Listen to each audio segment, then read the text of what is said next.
오늘 하나님께서 우리에게 주시는 말씀은 구약성경 사무엘상 24장 1절에서 7절 말씀입니다. 사무엘상 24장 1절에서 7절까지 제가 봉독해 드리겠습니다.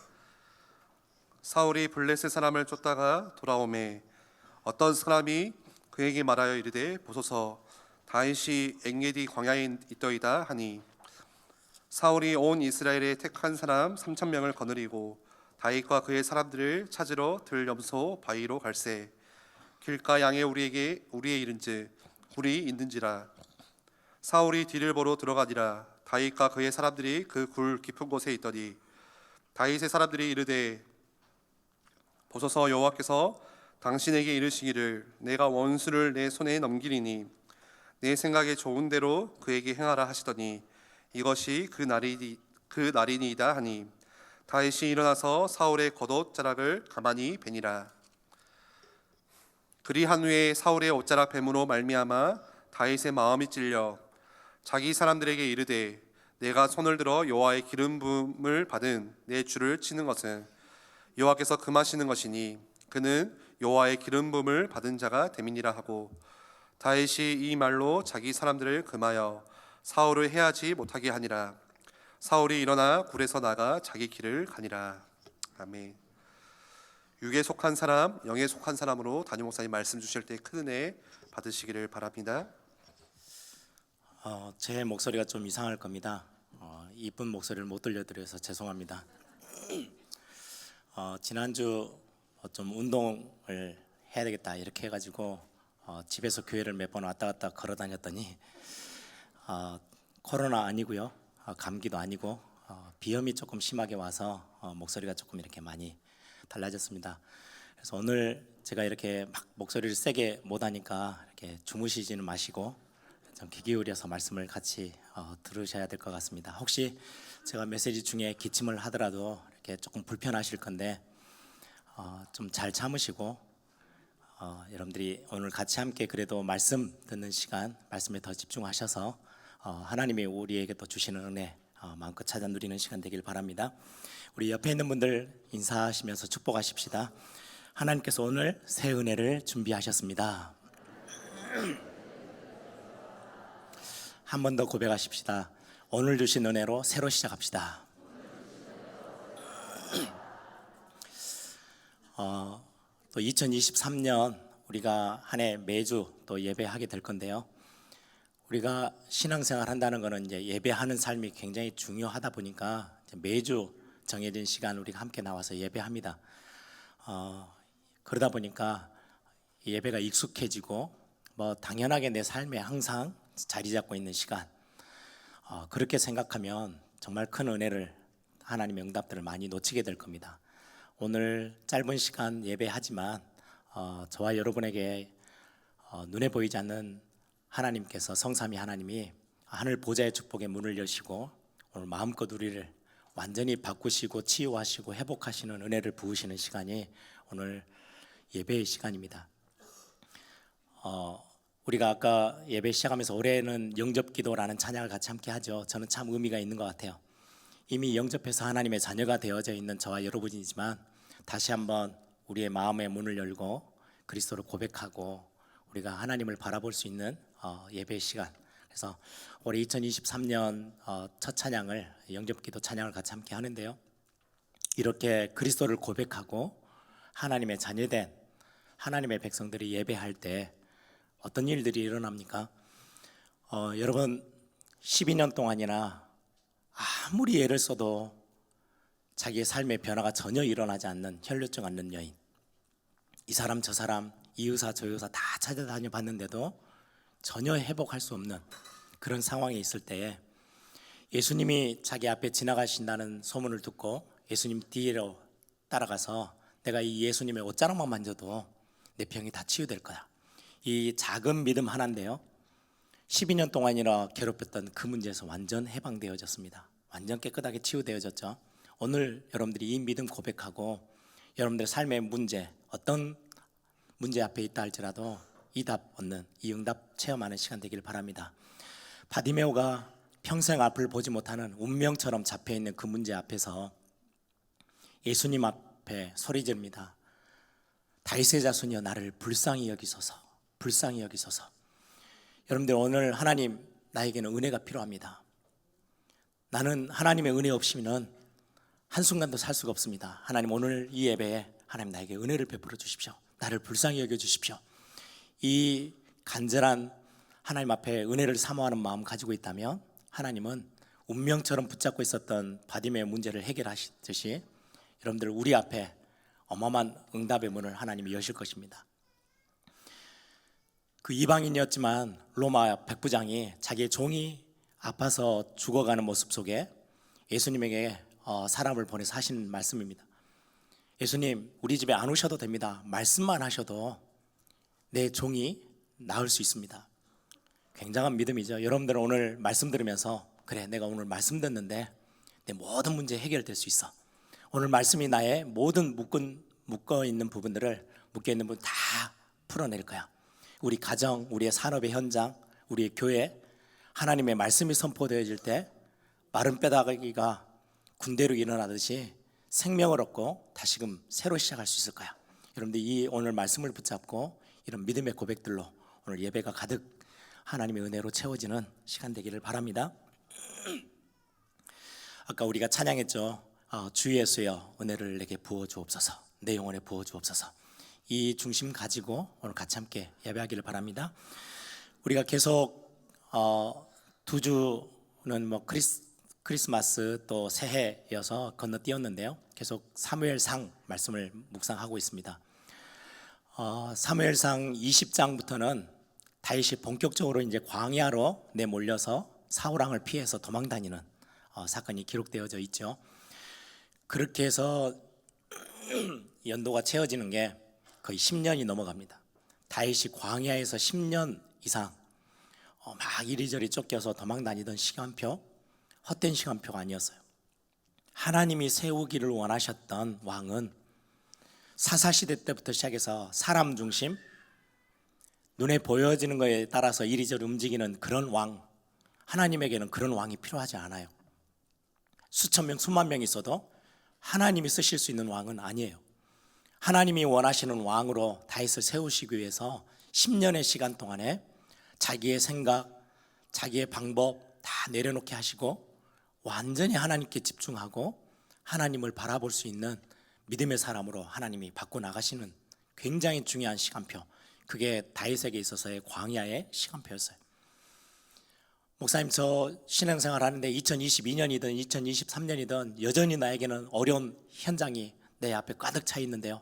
하나님이 여러분들을 한 시대에 쓰시기 위해서 정말로 교회를 세우고 하나님이 원하시는 복음운동, 전도 선교에 쓰시기 위해서 여러분들을 하나님의 사람으로 완전하게 다듬어 가시는 굉장히 중요한 시간표입니다.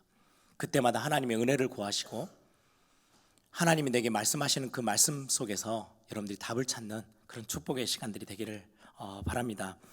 하나님의 은혜가 아니면 안 됩니다. 정말로 하나님의 도우심이 내겐 필요합니다. 이게 10여 년의 다윗이 광야에서 배운 신앙의 고백이었어요. 하나님을 하나님으로 인정하는 삶.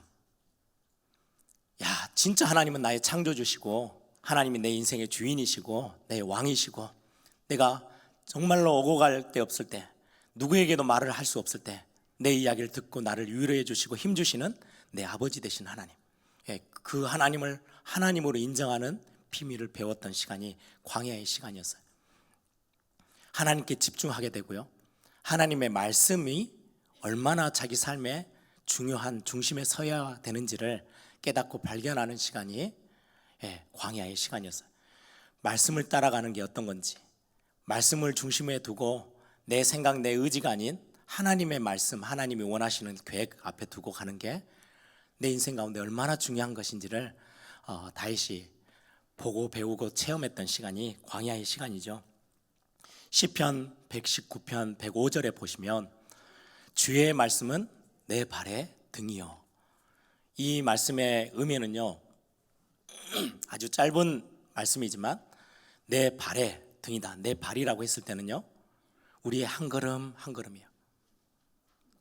우리 인생 전체를 두고 이야기하시는 의미보다 히브리의 원어에는요, 한 걸음 한 걸음, 내 발의 등이다라고 했을 때 이 등은 엄청 저 멀리 우리 인생 전체가 막 쫙 다 펼쳐서 보여질 수 있는 밝은 빛이 아니고 그냥 조그마한 등불. 내가 한 걸음 한 걸음 가는데 내 바로 앞에 빛이 비춰져야 내가 위험에 빠뜨려져 떨어지지 않죠. 그런 의미예요. 내가 오늘 또 한 주간 말씀을 듣습니다. 이번 한 주 내가 한 걸음 한 걸음 걸어가는데 내 발에 등이 되어져서 내가 곁길로 가지 않도록 하나님이 나를 말씀으로 인도해 주십시오. 이 고백이거든요.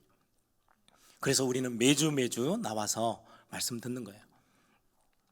이렇게 주의 말씀이 나를 인도해 가시는구나, 이거를 체험했던 다윗의 광야 10여 년의 시간이었습니다.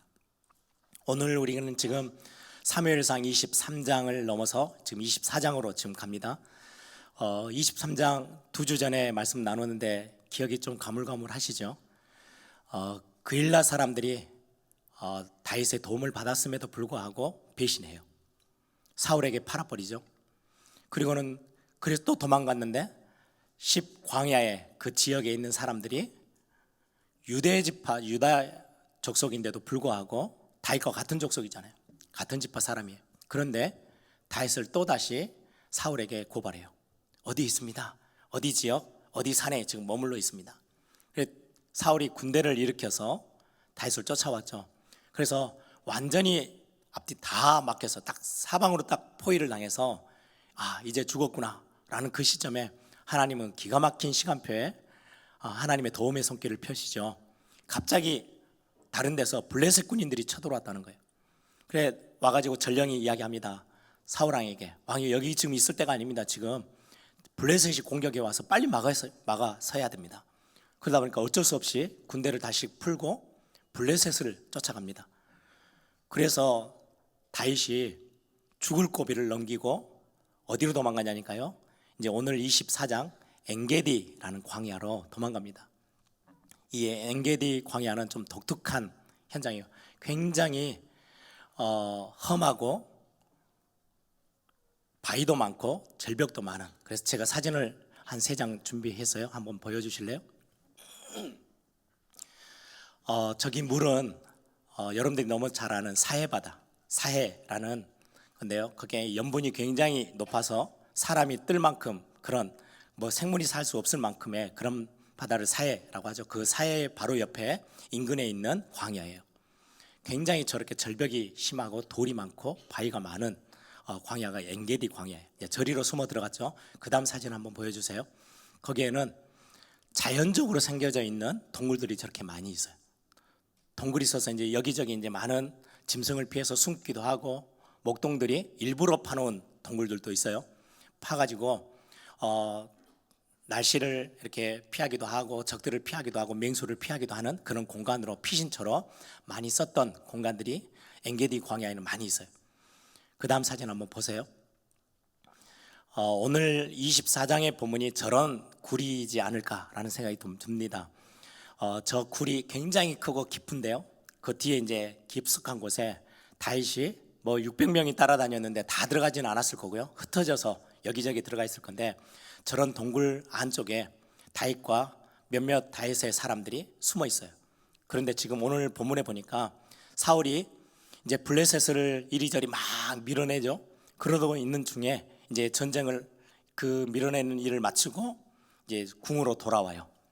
그러면 군인들이 어떻게 해요? 상설 군인은 아니에요. 언제든지 필요할 때 군인들을 소집하는데 이제는 블레셋과 싸움을 멈추고 이제 집으로 다 돌아가고 있는 중인데 소식을 들어요. 지금 다윗이 엔게디 광야에 숨어 있다고 합니다. 이 이야기를 듣자마자 사울이 다시금 군대를 3,000명을 모아서 저기까지 쫓아와요. 쫓아와가지고 이제 다윗을 찾으려고 막 하고 있는 중에 오늘 본문에 보니까 3절에 길가 양에 우리의 이른즉 굴이 있는지라 사울이 뒤를 보러 들어가니라. 여기 보면 이제 번호가 붙어 있죠. 그 번호를 찾아서 저 밑에 보시면 발을 가리웠다, 뒤를 보러 갔다 이렇게 이제 설명해 주는데요. 많은 학자들은 뒤를 보러 갔다는 말이 무슨 말이지? 용변을 보러 갔다, 큰 거를 보러 간 거예요. 또 어떤 학자들은 다리를 가리웠다, 잠잘 때 이불을 덮는 것처럼 자로 들어갔을 것이다. 뭐 이렇게 설명하는 사람도 있는데요. 거의 많은 분들이 해석하기는 용변을 보러 이제 혼자서 들어간 거예요. 굴에. 밖에는 밝고 안에는 컴컴하잖아요. 들어갔어요. 거기에 다윗이 주변의 사람들과 함께 숨어 있는지를 전혀 알지 못하고 용변을 봐요. 보고 있는 중에 다윗의 사람들이 사울이 들어오는 걸 보고 다윗에게 말합니다. 절호의 기회가 왔습니다. 하나님이 준비해 놓으신 기회입니다. 빨리 가서 저 원수, 당신을 죽이려고 하는 사울을 죽이십시오. 근데 다윗이 그 말을 듣지 않죠. 하나님의 기름 부음 받은 왕을 내가 손댈 수 없어. 그러고는 가서 옷자락만 베어요. 옷자락을 손대는 그것만으로도요 마음이 찔렸다라고 돼 있어요. 그리고는 이제 용변을 다 마친 사울이 밖으로 나갑니다. 나가는 걸 뒤쫓아가면서 좀 거리가 있었겠죠. 소리칩니다. 다윗이 내 주 왕이여, 엎드려서 절하면서 나는 지금 당신을 죽일 마음이 단 하나도 없습니다. 보세요. 충분히 당신을 죽일 수 있는 시간표였는데 내가 옷자락만 뺐습니다. 누가 당신에게 어떤 모함을 했는지 모르겠지만 다윗, 나는 당신을 죽일 마음이 하나도 없습니다. 죽일 수 있었으면 이미 죽였을 겁니다 라고 이야기하니까 그제서야 정신이 좀 돌아왔는지 이 사울이 내 아들아 하면서 막 울면서 참 많이 창피했겠죠. 막 죽이려고 하는데 자기는 죽이지 않고 사울을 살려주는 다윗을 보니까요 나이 차이는 거의 40, 50 차이가 나요. 내 아들아 이렇게 하면서 내가 잘못했다, 다시는 이러지 않을게. 그리고는 막 서로 막 위로해주고 뭐를 주고받습니다. 내가 너를 굉장히 핍박했는데 너는 나를 선대했구나. 이렇게 하면서 잘 화해하고 사울왕이 돌아갑니다. 이 장면까지가 오늘 24장에 기록되어 있습니다. 그럼 그걸로 해서 끝났냐? 사울은 또 돌아서서 다윗을 죽이려고 또 군대를 일으켜서 또 쫓아옵니다. 이 장면을 보면서 우리는 어떤 말씀을 오늘 붙잡아야 할까요? 2023년을 우리는 이제 새로 시작하는 시간표 속에 우리가 붙잡아야 될 말씀이 뭘까요? 본문의 핵심은 사울은 나쁜 놈이고 다윗은 좋은 사람이야, 그런 의미가 전혀 아니에요. 이 본문에서 말씀하고 있는 굉장히 중요한 오늘 우리가 붙잡아야 될 말씀의 핵심입니다. 13절을 한번 보세요. 그렇게 말씀하고 있어요. 옛 속담에 말하기를 악은 악인에게서 난다 하였으니. 지금 다윗이 하는 이야기예요. 악이라는 거는 열매는, 악한 열매는 누구에게서 나와요? 악한 사람에게서 나는 거예요. 나쁜 열매는 나쁜 나무에서 맺히는 거예요. 좋은 열매는 좋은 나무에서 맺혀요. 근본 뿌리가 달라요. 좋은 나무가 나쁜 나무에서 맺히느냐? 그런 법은 없어요. 지금 그 말씀을 하는 거죠. 악은 악인에게서 난다 하였습니다. 그러면 지금 오늘 본문에 제가 말씀드렸죠. 다윗은 좋은 사람, 착한 사람, 사울은 나쁜 사람이고 악한 사람. 그 지금 관점에서 성경은 말씀하고 있지 않아요. 근본 뿌리를 이야기하는 거예요. 그래서 오늘 제목을 제가 그렇게 붙였어요. 육에 속한 사람, 영에 속한 사람. 육에 속한 사람은 육신의 열매를 계속해서 맺게 될 거예요. 하나님하고 전혀 상관없는. 영에 속한 사람은 하나님이 기뻐하시는 좋은 열매를 맺게 될 거예요. 지금 사울은 나쁜 사람으로 서 있는 게 아니고요, 육에 속한 자리에 자꾸 서 있어요. 육의 지배를 받고 육신에 끌려다니며 눈에 보이는 것에 시간을 다 투자하고 살고 있는 사울.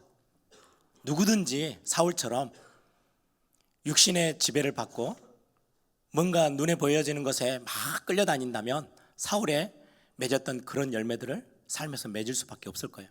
다윗은 좋은 사람이냐? 그렇지 않아요. 바로 다음 주에 봐야 될 25장에 보면요, 떡 몇 덩어리를 주지 않았다고요? 다윗이요 옆에 있는 사람들 다 부축해가지고요 죽이러 가요. 다윗이 그렇게 착하고 아주 선한 사람이 아니에요. 막 화도 많고요. 아니 너가 나를 무시해? 네가 나를 배반해? 죽이러 갈 거야. 몇 번을 말리는데도, 주변의 사람들이 말리는데도요 죽이러 갈 거라고 군대를 일으켜 막 가는 사람이 다윗이에요. 다윗은 착한 사람이 아니에요. 하나님이 원하는 사람은 착하냐 악하냐가 아니에요. 근본 뿌리가 어디에 속해 있느냐는 거예요.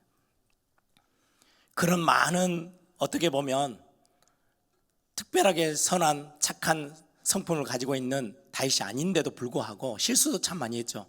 어떻게 보면 실수로 따지면 사울보다 훨씬 심한 더 악한 실수를 참 많이 했어요. 그런데 하나님은 자꾸 다윗의 손을 들어요. 왠지 아세요? 다윗은 하나님을 경외할 줄 알고 눈에 보이지 않는 영적 세계를 이해하고 결국으로는 하나님의 말씀을 마음에 담고 있는 사람이에요. 이게 육에 속한 사람과 다른 모습이에요. 영에 속한 사람은 뭐냐? 영적인 것을 중요하게 여기는데 특히 눈에 보이지 않는 하나님이 말씀 주신 그 말씀을 마음에 담고 따라가는 사람, 이게 영에 속한 사람이에요.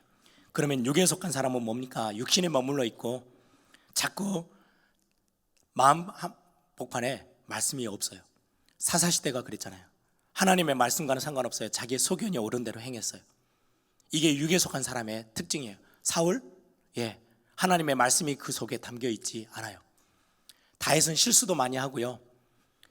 어느 날은 광야로 도망가서 하나님에게 묻지도 않고 막 자기 나름대로 방법을 쓰고 전략도 쓰고 그러다 실패를 경험해요. 그러다가도 말씀이 주어지면 언제든지 그 앞에 무릎 꿇었어요. 이게 영에 속한 사람 다윗의 특징이에요. 22절에 보면 영에 속한 사람, 육에 속한 사람의 삶의 끝자락이 달라요. 22절에도 보면 다윗과 사울이 이렇게 막 대화를 하고 끝나고 나서 사울은 집으로 돌아가고 다윗은 그의 사람들과 함께 요새로 올라가니라. 가는 길이 달라요. 사무엘상 메시지에 굉장히 중요한 두 흐름이 있다고 그랬죠. 사울의 왕국과 다윗의 왕국. 뭘 대변해요? 세상 왕국과 하나님의 왕국, 하나님 나라와 세상 나라. 이게 분명하게 갈리는 거예요. 사울은 자꾸 어디 편에 서 있느냐? 세상 나라 편에 서 있어요. 세상 왕국의 중심에 서 있어요. 다윗은 실수도 많고 연약하지만 하나님 나라, 하나님의 왕국의 자리에 서서 그렇게 인도받는 사람. 결국 가는 길이 달라요. 여러분, 우리의 삶의 끝자락, 우리의 인생의 마지막 어떻게 될까요? 오늘 육에 속한 사람, 그러면 두 가지 부류가 있어요. 육에 속했다라고 했을 때는요, 구원 전혀 받지 못한 사람, 구원의 은혜를 경험하지 못한 사람. 결국 그 인생의 끝자락은 어디로 가요? 불신자 상태 6가지 따라서 가요. 속해 있는 게 근본 뿌리의 나무가 뭐 있어요? 사단의 종이에요. 너희 아비 마귀. 그러다 보니까 자꾸 열매는 하나님과 상관없는 열매를 맺게 되는 거죠. 그러니까 우상 숭배하고 영적 문제, 정신 문제, 육신 문제, 결국 결론은 지옥이란 곳이 준비되어 있어요. 그걸로 끝나느냐? 다음 세대 후대들에게 이 영적 문제를 또 전달하고 가는 거예요. 이게 구원받지 못한 육에 속한 사람들의 특징이에요.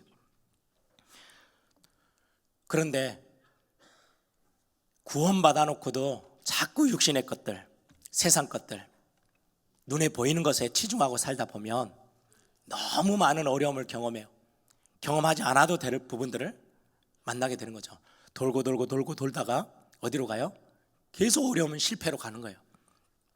그런데 구원받고 하나님의 말씀을 중심에 두고 있는 하나님의 사람들, 영에 속한 사람들의 특징이에요. 넘어지기도 하고 자빠지기도 하고 실수도 하고 답니다. 인생을 막 이리저리 삽니다. 이리 가고 저리 가고 하다가 결국 어디로 와요? 제자리로 와요. 하나님 앞에 서는 거예요. 이게 구원받은 자의 은혜의 특징이고 축복이에요. 여러분들 어릴 때 뭐 요즘은 제가 잘 모르겠어요. 우리 초등학교 다닐 때 국민학교라고 하는데 다닐 때 처음에 가면은 부모님이 뭘 사주냐니까요. 노트를 사주는데 공책을 사주는데요. 딱 이렇게 사각형으로 줄이 다 돼 있어요. 크게 돼 있어서 거기에 이제 글씨를 쓰는 거예요. 글씨를 처음 배워서 쓰니까 이제 글씨가 막 이렇게 삐쭉삐쭉하죠. 근데 칸을 딱 만들어 놓으니까 안 벗어나고 써요. 다시 나가도 거기에 맞춰서 막 쓰려고 해요. 영에 속한 사람의 삶의 모습, 넘어지기도 하고 실수도 하고 빗나가기도 하고 방황하기도 해요. 근데 어디 안에서 하는지 아세요? 하나님이 딱 칸 만들어 놓은 틀 안에서. 여러분들의 자녀가 어릴 때 잘 신앙생활하고 우리 그루터기 어린이집 다닐 때는 막 요절도 잘 외우고 막 앞에서 얼마나 막 영적인 것처럼 하더니 중학교, 고등학교, 대학교 가더니 왜 이렇게 헤맵니까 목사님? 너무 걱정하지 마세요. 다 하나님이 틀을 만들어 놓은 그 속에서 움직이고 있어요. 도망을 못 가요. 하나님이 그렇게 약하신 분이 아니에요. 저는 지금도 이렇게 메시지 노트를 쓰면 제 글씨가 이렇게 잘 쓰는 글씨가 아니에요. 그러다 보니까 저는 항상 줄이 이렇게 그어져 있는 노트를 써요. 안 그러면 산으로 가요. 이리 갔다가 저리 갔다 하니까 저는 항상 줄이 그어져 있는 걸 써요. 왜? 거기에 딱 맞춰서 쓰라고. 저와 여러분의 삶이 나는 왜 이렇게 잘 안 될까요? 너무 걱정하지 마세요. 하나님이 부족하신 분이 아니세요. 하나님이 능한 손으로 여러분들의 인생을 전체를 딱 쥐고 계세요. 그래서 너무 이상한 데 간다, 조금 하나님 힘 줘가지고 좀 끌고 오실 거예요. 하나님의 딱 정해놓은 틀 그 안에서 움직여요. 누가요? 영에 속한 사람, 구원받은 사람. 그래, 너무 육에 속한 사람들처럼, 불신자처럼 자꾸 눈에 보이는 거, 육신적인 거, 육신적인 감정에 너무 휘둘리지 마시고 말씀 듣다가 딱 여러분들의 제자리로 돌아오는 그런 응답들이 있기를 바랍니다. 그러면 영에 속한 사람의 특징, 오늘 본문을 통해서 몇 가지를 좀 살펴보려고 합니다. 복음이 뭔지를 알고 하나님께 은혜를 입은 자, 그리고는 영적 세계를 이해해요. 보좌의 축복이 뭔지 알아요. 주의 천군 천사들, 흑암의 세력들이 있음을 알고 있어요. 이런 어떤 영적 세계를 이해하는 영에 속한 사람은 특징이 있어요. 육에 속한 사람도 그러면 특징이 있겠죠. 첫 번째가 무엇을 따라 삽니까? 무엇에 지배를 받고 무엇에 끌려다니는 삶을 살게 됩니까?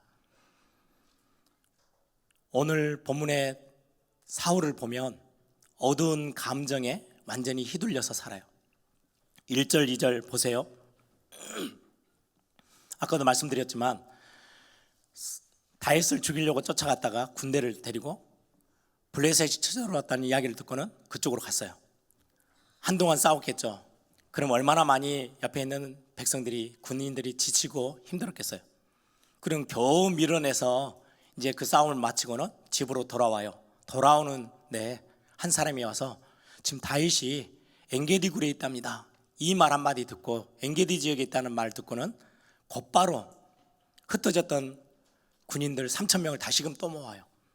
제정신이 아니죠. 아니, 지금 가정도 있고 다 자기의 삶의 터전이 있는 사람들을 데리고 지금 블레셋과 싸움을 하고 지금 돌아와서 이제는 쉴 수 있는 시간인데 또다시 3,000명을 또 모아요. 누구를 위해서요? 적을 위해서 가는 게 아니에요. 자기가 지금 죽이고 싶은 다윗 한 사람 죽이기 위해서 3,000명의 군대를 모아서 지금 엔게디까지 쫓아왔어요. 이토록 어둠의 감정들 휘둘리는 거예요. 사울이 가지고 있었던 감정은요, 미움, 시기, 질투, 욕심, 이것 때문에 막 이리저리 흔들리고 있는 모습들을 우리는 성경을 통해서 확인합니다. 스스로 통제할 수도 없어요. 통제가 안 돼요. 그 어둠의 감정에 이렇게 잡혀 있는 거예요. 그리고는 보면 옷자락이 베이는데도 무슨 일이 일어난지도 몰라. 자기가 지금 무엇을 하고 있는지도 전혀 감을 잡지 못하고 헤매이고 있는 인생, 그게 육에 속한 사람의 모습입니다. 눈에 보이는 것을 추구해서 따라다니면 어쩔 수 없이 그렇게 되어져요. 그런데 오늘 4절을 보세요. 굴에 들어와 있는 사울을 발견하고 다윗의 사람들이 이야기합니다. 다윗의 사람들이 벗어서 여호와께서 당신에게 이르기를 내가 원수를 내 손에 넘기리니 내 생각에 좋은 대로 행하라 하시더니다. 빨리 가서 사울을 죽이십시오. 하나님도 원하시는 겁니다. 옆에 사람들이 막 그런 이야기를 해요. 다윗이 야, 저러의 기회가 왔네. 맞다. 너희들 말이 맞네. 그래가지고 바로 칼을 들고 와서 사울을 죽이러 가지 않았어요. 분위기가 충분히 그럴 수 있는 분위기고 사람들의 말이 다 자기를 옹호해줘요. 막 이렇게 해주는데 아니야. 그것 말고 하나님이 원하시는 거, 하나님의 말씀은 어디 있어요? 하나님께서 직접 기름 부어 세우신 왕, 아무리 이상해도 나는 그를 손대지 않을 거야. 그래 가서 사울을 죽이지 않아요. 아까도 말씀드렸죠. 다윗이 착한 사람이냐? 아니에요. 블레셋 지역에 가서요, 온 마을을 완전히 초토화시켜버린 사람이 다윗이에요. 그러는 다음 장에 나와요. 자기에게 먹을 걸, 자기 사람들에게 먹을 걸 주지 않았다고, 무시했다고, 무기를 다 들고 가서요, 그 사람들을 죽여버리려고 했던 사람이 다윗이에요. 그런데도 하나님의 말씀이 주어졌을 때 멈춰요. 더 이상을 나가지 않는 거예요. 그게 영에 속한 사람의 특징이에요. 하나님이 기름 부어 세우신 사울아, 아무리 이상하고 나를 죽이려고 한다 해도 내가 손대는 건 그건 아니야 라고 고백하고 있는 거죠. 여러분, 우리는 우리 교회도 마찬가지고요, 우리 신앙생활함에 있어서 우리는 사람의 말, 사람들이 만들어 놓은 분위기에 우리는 막 이리저리 엮일 때가 참 많아요. 여러분, 미움, 시기, 질투, 욕심, 이게 얼마나 무서운지 아십니까? 우리는 내가 너 저 사람 정말 미워, 그걸로 그냥 이렇게 쉽게 생각해요. 그리고는 살인하는 사람, 사람을 죽여서 저 사람 엄청 큰 죄를 지었네, 우리는 그렇게 생각해요. 근데 성경은 뭐라고 말씀하는지 아세요? 미움, 사람을 미워하는 거나 사람을 죽인 거나 똑같대요. 하나님이 보실 때는 같은 죄예요. 근데 매일같이 사람을 죽이는 사람은 없어요. 그렇죠? 근데 매일같이 사람을 미워하는 사람은 있어요. 그게 얼마나 크고 우리를 병들게 만드는지요. 그래서 여러분들이 매주일 말씀 앞에 딱 섰을 때 우리의 감정을 말씀에 갖다 대세요. 감정대로 움직이고 욕심대로 우리가 느껴지는 어두움에 그 생각대로 우리가 끌려다니는 삶이 아니고, 육에 속한 사람이 아닌 영에 속한 사람은 하나님의 말씀, 하나님이 원하시는 게 어디 있는지, 하나님이 보시기에 선한 게 무엇인지를 찾아내고 그것에 나를 자꾸 맡기는 거예요. 이게 영에 속한 사람의 특징입니다. 또 하나, 무엇을 보고 무엇을 듣고 사는지가 굉장히 중요해요. 우리의 시선. 여러분들 그래서 아침에 일어나시면 여러분들의 감각들을 놓고도 기도하세요. 저는 그거 기도하거든요. 하나님, 제 머리끝에서 발끝까지 주의 성령께서 나를 사로잡아 주십시오. 단어를 제가 굉장히 이쁜 단어를 쓰진 않아요. 하나님, 저를 보호해 주십시오, 저를 붙잡아 주십시오. 저는 그 단어보다 제 개인에게 하나님 앞에 기도할 때는요, 하나님, 저를 사로잡아 주십시오. 사로잡힌다는 거는요, 제가 뭔가에 힘을 못 쓰도록 더 힘 있는 손이 나를 딱 쥐어버리는 거예요. 하나님, 내 머리끝에서 발끝까지 주의 성령께서 나를 사로잡아 주십시오. 내가 보는 거, 듣는 거, 말하는 거, 느끼는 거, 내 마음과 생각, 성령이 나를 완전히 사로잡아 주십시오. 저는 그렇게 기도합니다. 왜요? 안 그러면 내 눈에 보이는 게 다 육신의 감각들이 훨씬 더 큰데요. 그래서 하나님이 나를 완전히 사로잡아 주시도록 그렇게 기도합니다. 왜요? 내가 영에 속한 사람, 그 자리에 서 있어야 하나님이 좋아하시는 열매를 맺을 수 있기 때문에 그렇습니다. 육신의 것을 자꾸 쳐다보고 육신의 것을 중요하게 여기고 거기에 집중하면 우리는 많은 것들을 놓치게 되죠. 사울을 보세요. 왜 그런 미움, 시기, 질투, 욕심이 생겨났어요? 골리앗 앞에서 다윗이 싸울 때 승리하죠. 그 사건을 보고 많은 여인들이 노래를 지었어요. 사울이 죽인 자는 천천히요, 다윗이 죽인 자는 만만이래요. 그 노래소리 듣고요, 갑자기 화가 나고 미움이 생기기 시작했어요. 그때부터 지금 다윗을 죽이려고 쫓아다니는 거잖아요. 인기, 힘의 논리, 힘이 세면 강한 거고 크기가 크면 대단한 거예요. 사울은 지금 온통 육신적인 거, 힘 있고 크고 많이 가지고 있는 거, 그게 중요한 거예요. 근데 다윗은 어땠는지 아세요? 영에 속한 사람의 기준은 뭔지 아십니까? 내가 어디에 속해 있지?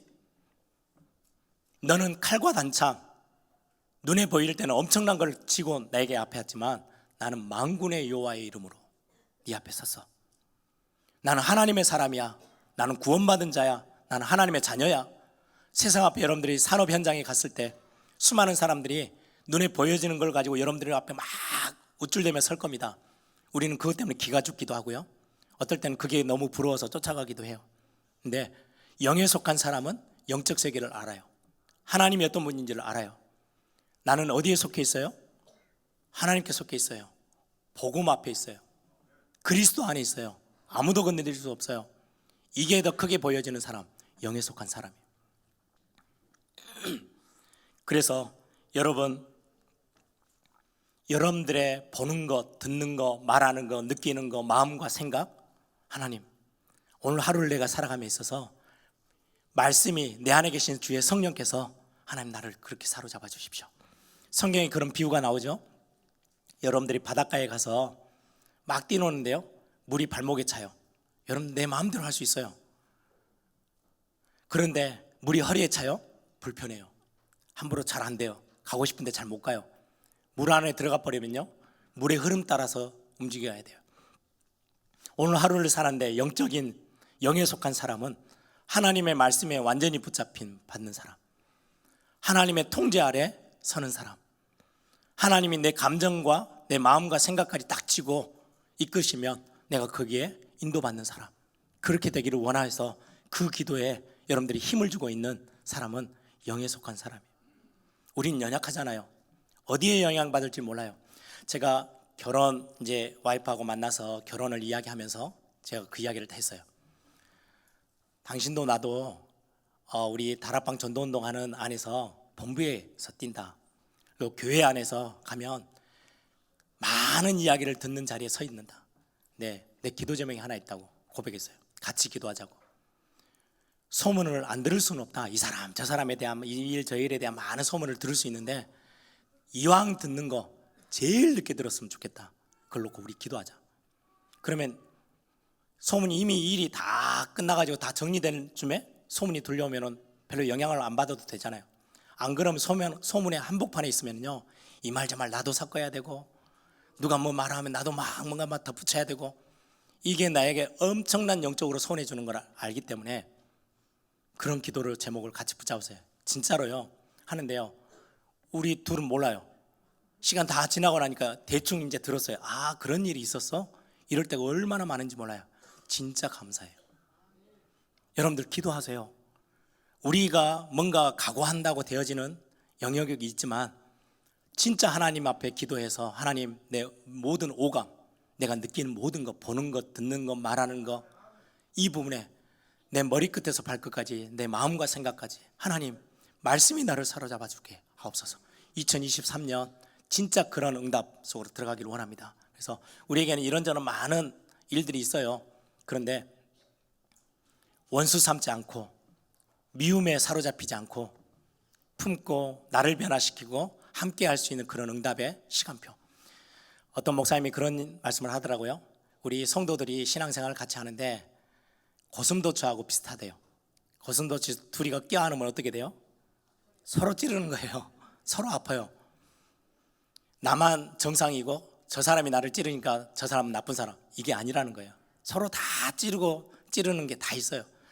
제가 학교 다니면서 학창시절에 대학생 때 같이 함께 하던 동료들이 많이 있었는데요, 참 많은 상처를 얻는다고 생각했어요. 왜 저 애는 저렇지? 나하고 너무 달라요. 그 틀리게 보일 때도 많았어요. 어떨 때는 막 미움도 막 올라오고요. 근데 어느 날 하나님 앞에서 제가 회개했어요. 아, 그게 아니구나. 하나님 나를 한 목회자로 만들어 나가시기 위해서 내가 너무 뾰족뾰족한 게 너무 많은데 나를 지금 그걸 깎아내기 위해서 나에게 이런 중요한 친구들을 붙여주셨구나. 그 생각하면서요, 제 감정을 많이 추스렸어요. 여러분, 우리의 감정, 어둠의 감정이 흔들리지 않도록 진짜 기도하셔야 해요. 마지막 하나는 결론은 아는 자예요. 영에 속한 사람은 끝을 알아요. 어떤 끝을 말씀합니까? 육에 속한 사람은 내가 나서서 원수 갚음을 해요. 영에 속한 사람은요, 하나님이 갚으실 때를 기다릴 줄 아는 사람이에요. 10절부터 11절에 보시면 다윗이 그렇게 고백합니다. 오늘 여호와께서 굴에서 왕을 내 손에 넘기신 것을 왕이 아셨을 것입니다. 어떤 사람이 나를 권하여 왕을 죽이라고 하였으나 내가 왕을 아껴 말하기를 나는 내 손을 들어 내 주를 해하지 아니하겠다. 그는 여호와의 기름 부음을 받은 자이기 때문에 그렇습니다. 내 아버지여 보소서, 내 손에 있는 왕의 옷자락을 보소서.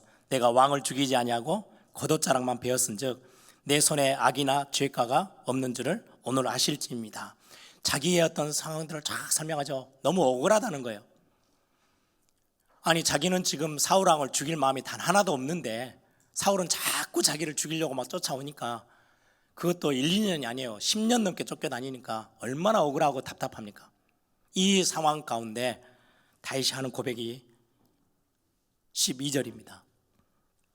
여호와께서는 나와 왕 사이를 판단하사 여호와께서 나를 위하여 왕에게 보복하실 것입니다. 누가 갚으신다고요? 하나님이 갚으실 것입니다. 15절을 또 보세요.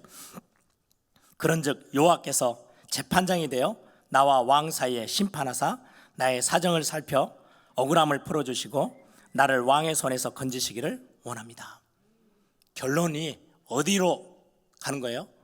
하나님이 내 인생을 지고 계셔. 내가 악인을 향하여, 원수를 향하여 내가 갚으러 가지 않아도 돼. 하나님이 갚으실 거야. 내 마음과 생각을 하나님이 아시고 나의 원통함을 하나님이 풀어주실 거야. 하나님이 내 인생의 재판관이셔.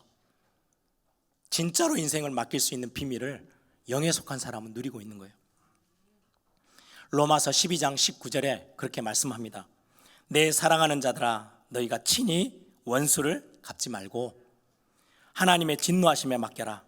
기록되었을 때 원수 갚는 것이 내게 있으니 내가 갚으리라고 주께서 말씀하시니라.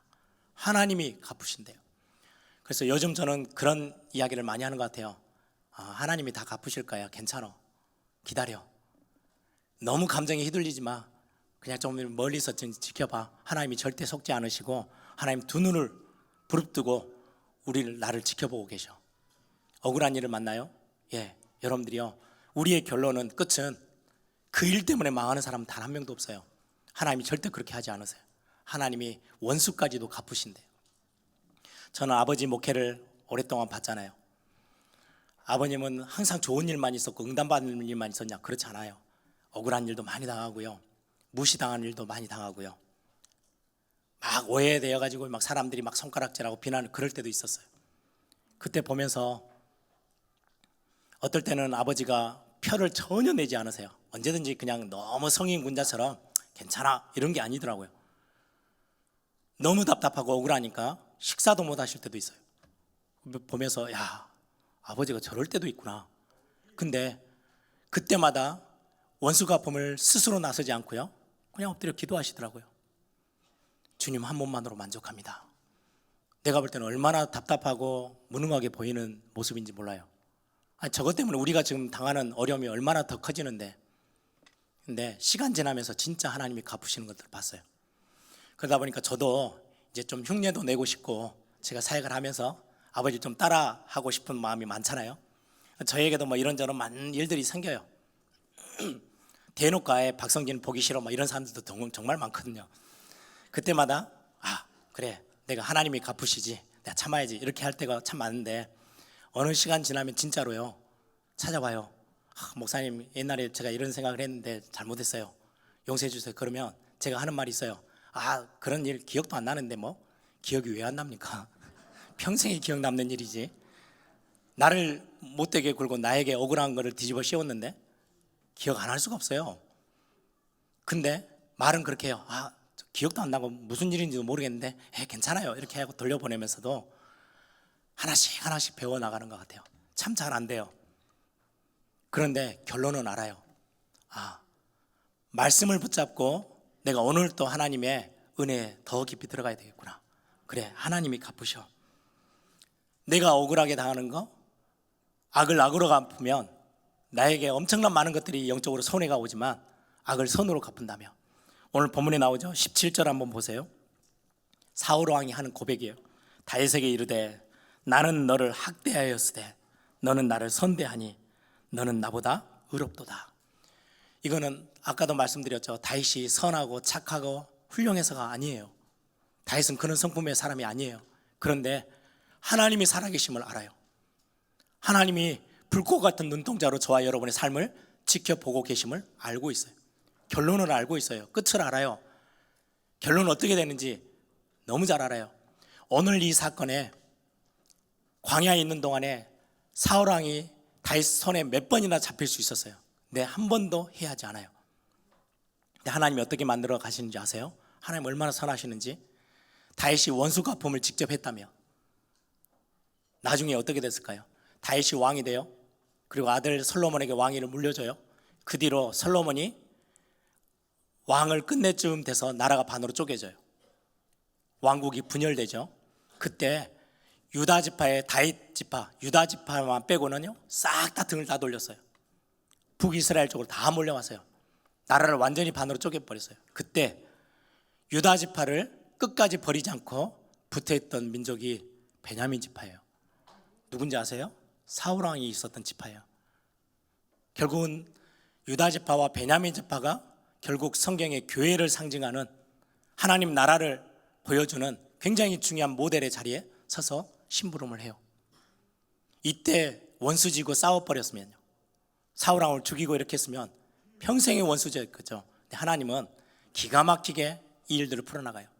그러면서 결국은 하나님의 선하심이 어디에 드러나요? 그 유다 지파, 진짜 부끄러운 일도 많고 정말 창피한 일도 많잖아요. 그 가문 자체가 이방인들도 있고, 유다 자체가 유다 지파에 제일 앞서 있는 유다도 며느리하고 잠자리에서 아이들을 낳고, 이게 유다 지파의 시작이에요. 그런데 그 혈통에서 그리스도가 나셨어요. 그리고는 그 모든 것들을요, 십자가의 보혈의 능력으로 다 덮으셨어요.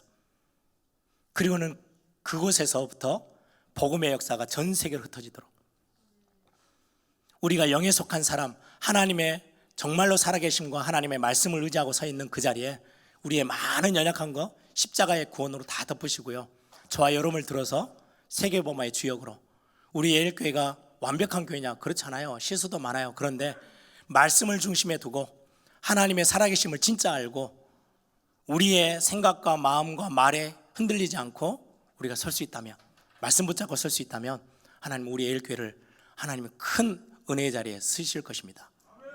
여러분들, 오늘 2023년 우리가 말씀을 보시면서 중요한 응답, 저 사람 아니야, 하나님께서 함께 할 수 있는 중요한 응답의 현장에 나에게 주신 선물이야.